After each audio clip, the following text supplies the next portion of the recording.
नमस्कार। आज हम ग्रहों को समझने के नजरिए में एक बहुत गहरे बदलाव की पड़ताल करेंगे। हम ये जानेंगे कि ग्रह सिर्फ आसमान में नहीं बल्कि हमारे ही अंदर मौजूद हैं। तो चलिए एक बुनियादी सवाल से शुरू करते हैं। क्या ग्रह वाकई बस आसमान में तैरते हुए खगोलीय पिंड हैं? ये जो हमारी आम समझ है, आज का विश्लेषण इसी धारणा को चुनौती देने वाला है। देखिए, स्रोत सामग्री ग्रहों को बाहरी ताकतों की तरह नहीं देखती, बल्कि वो कहती है कि ये नवग्रह असल में हमारे अंदर की ही ऊर्जाएं हैं, हमारी अपनी चेतना का हिस्सा हैं। अच्छा, इस बात को ठीक से समझने के लिए सबसे पहले ये जानना जरूरी है कि यहाँ ग्रह शब्द का असली मतलब क्या है। तो ये जो शब्द है ग्रह, ये ग्रह धातु से बना है, जिसका मतलब ही होता है पकड़ना या जकड़ लेना।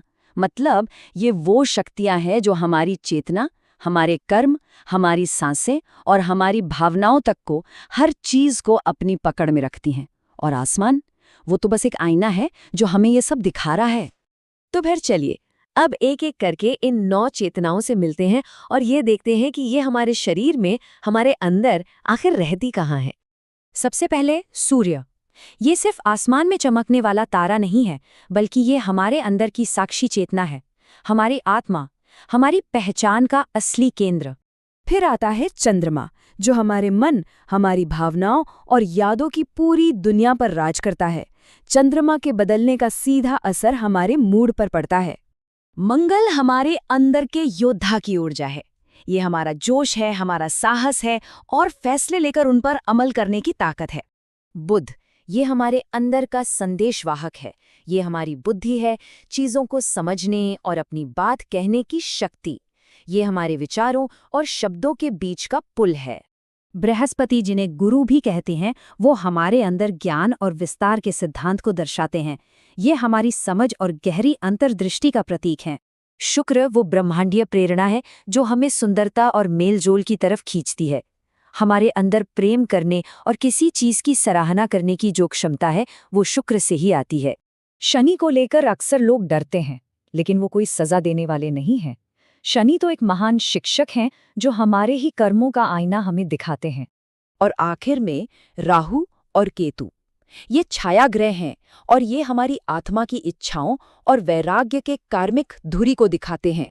ये देखिए, ये पूरा नक्शा कितनी खूबसूरती से दिखाता है कि कैसे हर एक ग्रह हमारे शरीर के किसी हिस्से, एक खास गुण और यहाँ तक कि हफ्ते के एक दिन से भी जुड़ा हुआ है। अब इस पूरी व्यवस्था में एक और दिलचस्प बात है, और वो है इसकी बनावट। ये जो 9 ग्रह हैं, इन्हें 2 हिस्सों में बांटा गया है।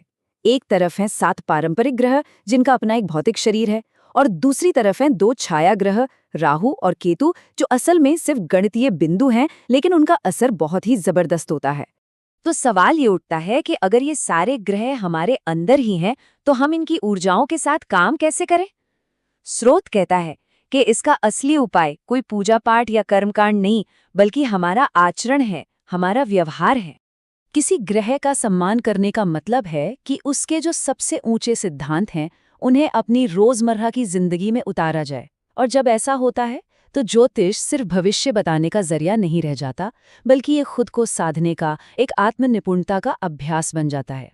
इन 9 ग्रहों में से एक है जो बाकियों से बिल्कुल अलग है, जो शक्ति और प्रकाश का परम स्रोत है। बाकी सारे ग्रह तो कर्म के एजेंट है, मतलब वो नियमों के हिसाब से कर्मों का फल देते हैं। लेकिन सूर्य का काम करने का तरीका बिल्कुल अलग है। सोचिए, सूर्य एक संत पर भी चमकता है और एक पापी पर भी। वो हर दिन बिना किसी शर्त के सबको अपनी रोशनी देता है। जीवन देने का ये जो निष्पक्ष भाव है, इसी को दिव्यता कहते हैं। तो यहाँ सबसे जरूरी बात यह है कि बाकी सारे ग्रह असल में सूर्य की ही ऊर्जा की किसी एक खास किरण को बस हम तक पहुंचा रहे हैं, उसे फिल्टर कर रहे हैं। असली स्रोत तो सूर्य ही है। ये एक लाइन पूरे नजरिए को बदल देती है। ये हमें किस्मत के भरोसे बैठने के बजाय ताकत देती है। हमारी जन्मपत्री हमारा भाग्य नहीं, बल्कि हमारी आत्मा के लिए एक तरह का सिलेबस है, एक पाठ्यक्रम है जिसे हमें पढ़ना और समझना है।